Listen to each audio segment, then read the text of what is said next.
So muli tayong kakain ng salita ng Diyos. So basahin natin sa 1 John.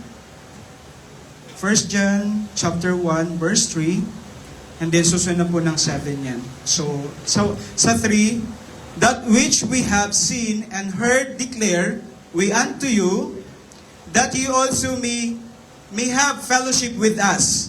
And truly our fellowship is with the Father and with His Son, Jesus Christ. So sa 7, but if we walk in the light, as He is in the light, we have fellowship one with another, and the blood of Jesus Christ, His Son, cleanseth us from all sin. Maaari nang maupo ang bawat isa. So, I hope na meron pa tayong hallelujah na kagutuman sa ating mga puso sa salita ng ating Panginoon.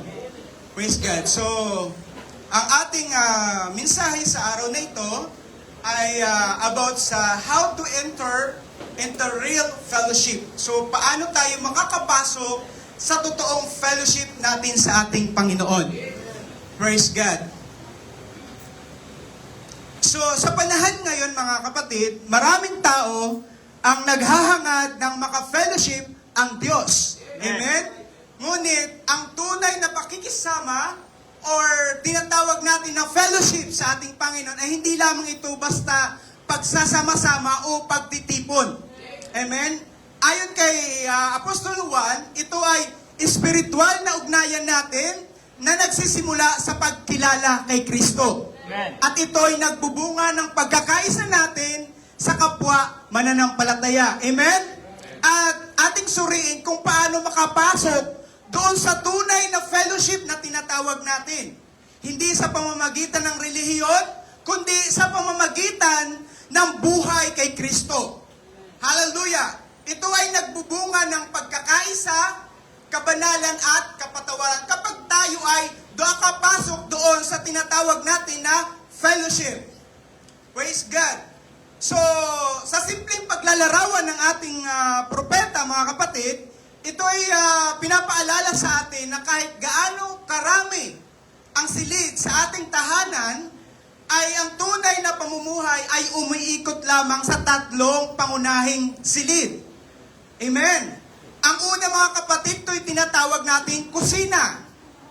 Pangalawa, sala. Pangatlo, silid, tulugan.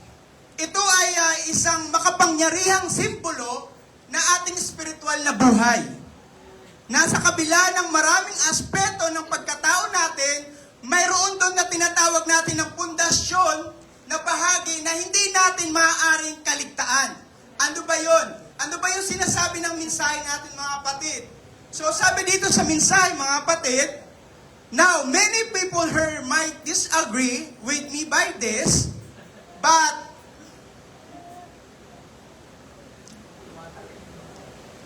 you don't live but in the 3-room house. Oh, you may have many other rooms, but you really only got 3 rooms. That is the kitchen, the living room, and the bedroom. You may have 3 or 4 bedrooms, and you have a kitchen, a dining room, or so forth. But really a person only lives or lives in the 3-room house. Okay, so sinasabi ng propeta natin na sa regular na tahanan natin ay meron lamang 3 bahagi. Okay, so sinasabi ng mensahe natin, the number 1 is, what is the kitchen to do? Ano ba yung ginagawa natin sa kitchen, sa kusina? Sabi ng mensahe, nandyan yan, sa ibaba lang natin yan, sabi ng mensahe is where you eat, kung saan tayo kumakain. That's like it is the first course of the church. Katulad din dito sa iglesia, sa simbahan ng ating Panginoon. You eat here. Kumakain ka dito. Come and sit on the back seat. Nakaupo tayo dyan and listen to the word. Hallelujah. And the first thing you know, you begin to, oh God, that meant me. You accept as your personal Savior. By faith, you grasp it. Hallelujah. And then you begin to eat the word. Hallelujah. Kumakain na tayo ng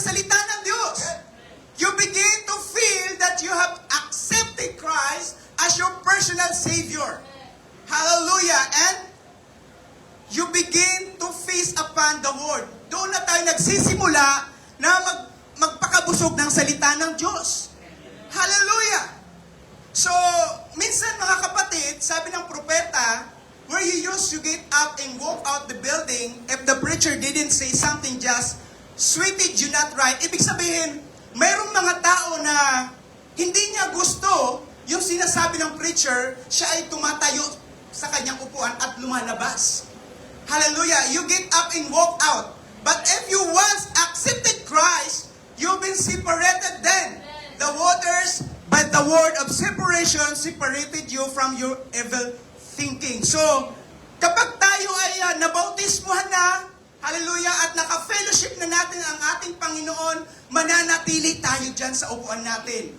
Kakain tayo ng salita ng ating Panginoon. Yun po ang tinatawag nating kitchen po. No, kusina. That's why kusina natin yung tinaupuan nyo. Praise God.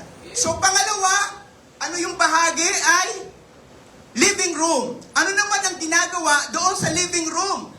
Hallelujah! Sabi ng mensahe, where you take your little bride, she takes her veil off. You're coming a little closer. Ibig sabihin, nakikilala natin ang ating Panginoon. Amen?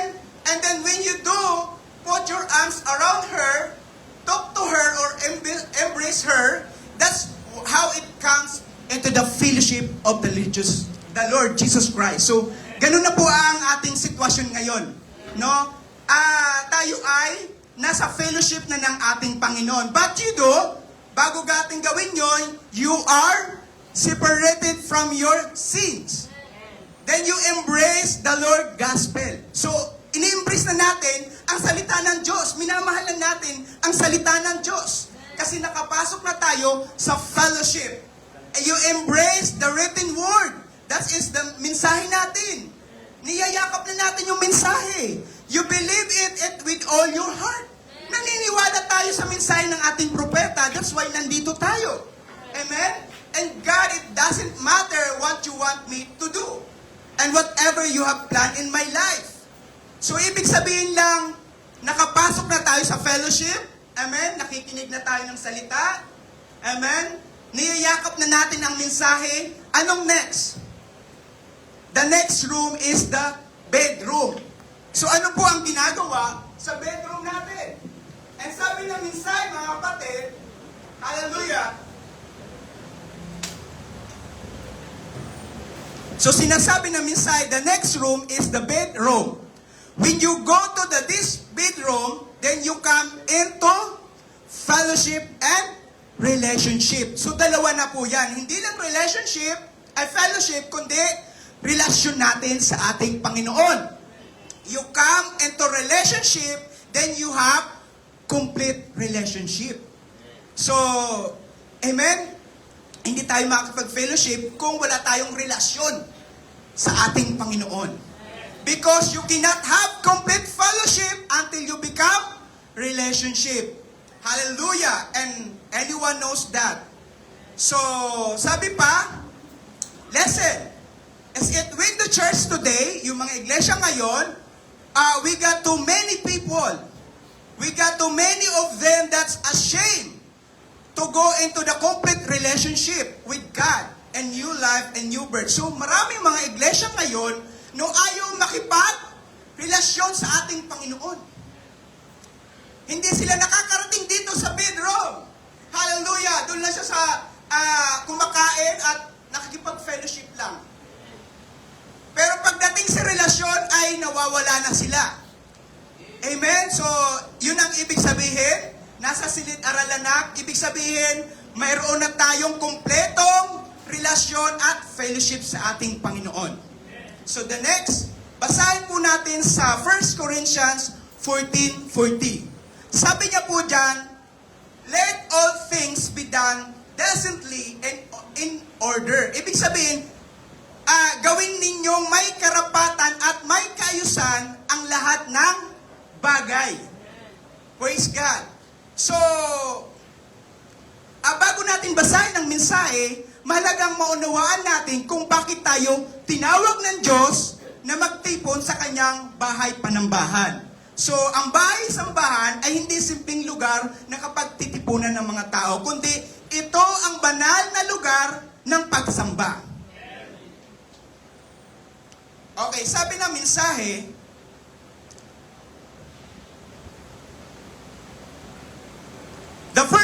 the first place, if you want scripture, the people are supposed to come to the house of God for one purpose. That is to worship, to sing a song, and to worship God. That's the way God speak it.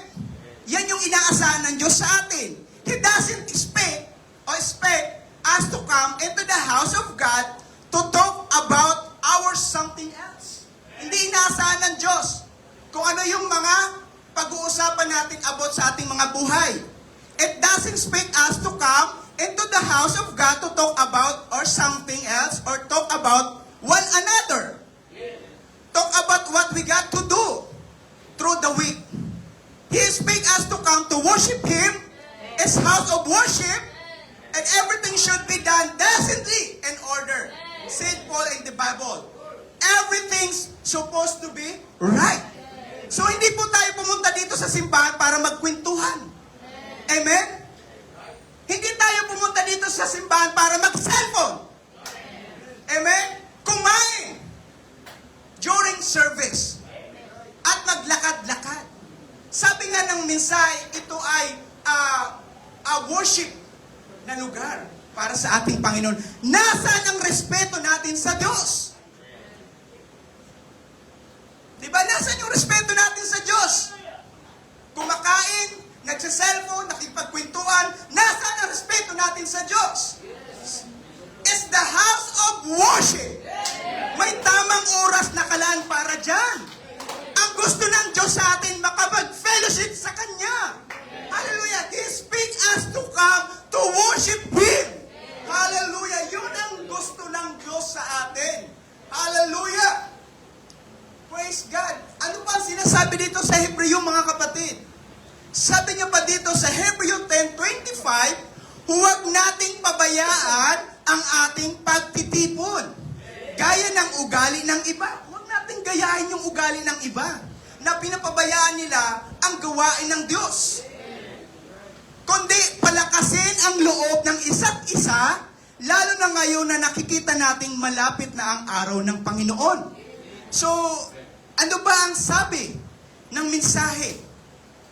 Praise God. Sa ating panahon, maraming Kristiyano na naniniwala na sapat na ang pagbabasa ng Biblia sa bahay upang manatili ang kanilang pananampalataya. Ngunit ayon sa salita ng Diyos, ang pagtipon ng mananampalataya hindi lamang isang opsyon. Ito ay isang pananagutan.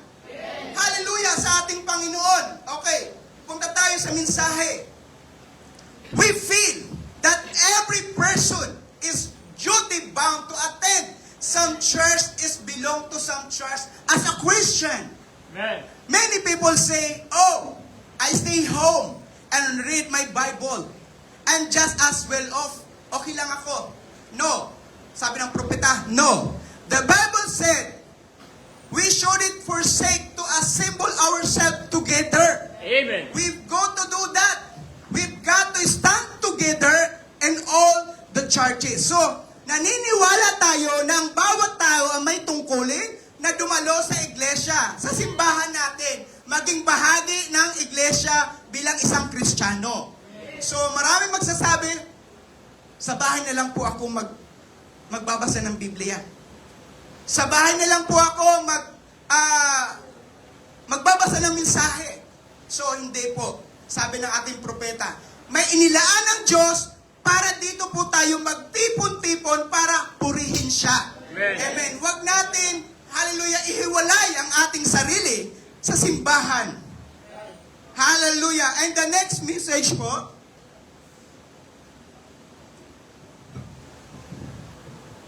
ito pa mensahe patungkol doon sa binasa natin sa scripture. Sabi niya, don't stay home. Huwag kang manatili sa bahay mo. If God is in your heart, isa lang ang ibig sabihin niyan. Kapag nanatili ka sa bahay mo, wala ang Diyos sa puso mo. ibig sabihin nun? Hallelujah! You can hardly wait for them doors to open out yonder to get her to fellowship with your brothers. Amen. Hallelujah! Hindi ka makakapaghintay, makapag-fellowship sa iyong mga kapatid. Amen? Sabi ng propeta, if you don't feel that way, yung sabik na sabik tayong makipag-fellowship sa ating Panginoon and especially sa ating mga brother, kapag hindi mo iyan ay nararamdaman, ano sabi ng prophet natin? Hallelujah! If you don't feel that way, sana kayo mga kapatid?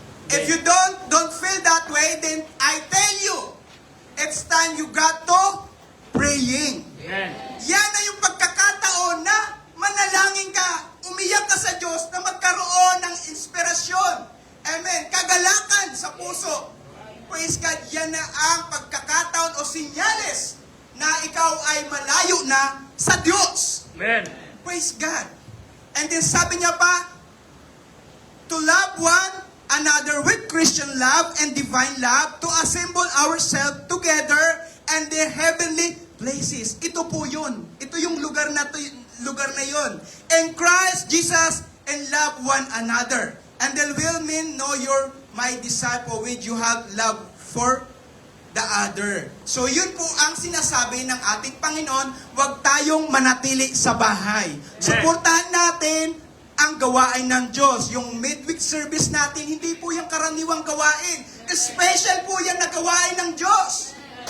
Midweek natin and Sunday, special po yan. Hallelujah! So, the last message po, sabi niya dito, place in everything that you do or what you are, God be first. Amen. Lahat ng ginagawa natin o anuman yan, dapat ilagay natin ang Diyos sa unahan natin. Sa lahat ng desisyon natin. He doesn't want to second place. So, hindi siya, ayaw ng Diyos na ilalagay natin siya sa pangalawa. Ang gusto ng Diyos, ilagay natin siya sa unahan. Hallelujah! He doesn't deserve the second place. He deserved the best. Hallelujah. And the first and all we got. He deserved it. Blessed be His holy name. And we need to seek the will of God. Not the favor of your neighbor. Not the favor of children. Not the favor of your husband, of your wife. But seek the will of God. So kailangan natin hanapin yung kalooban ng Diyos. Hindi yung favor ni kapitbahay natin, favor ng ating asawa o ng ninuman. Dapat laging ilagay ang ating Panginoon sa unahan natin. Huwag natin gagawin na tira-tira na lamang ang ibibigay natin sa Diyos. Hallelujah. Especially sa oras natin. And the last message, if you love God, you couldn't while you away from the church. Pag mahal mo ang ating Panginoon, amen, hindi mo kaya na hindi umattend, na lumayo sa fellowship ng ating Panginoon. Hallelujah, hindi mo kayang pigilan. Amen, kung mahal mo ang ating Panginoon. And the next message, but if a man loves God, kapag ang tao ay mahal niya ang Diyos, he will fill his seat of the church every time. Ganun po yun. Kapag mahal ng tao ang Diyos, lahat ng oras hanggat may gawain, uupo siya dyan para makinig ng salita ng Diyos. Hallelujah. Para sa pagtatapos po, para makapasok tayo sa tunay na fellowship, kailangan dumaan tayo sa tatlong bahagi ng simbahan natin. Una, uupo ka dyan. Pangalawa, makikinig ka dyan. Pangatlo, ito po yung a fellowship and relationship to our God. God bless you all. Yun lamang po.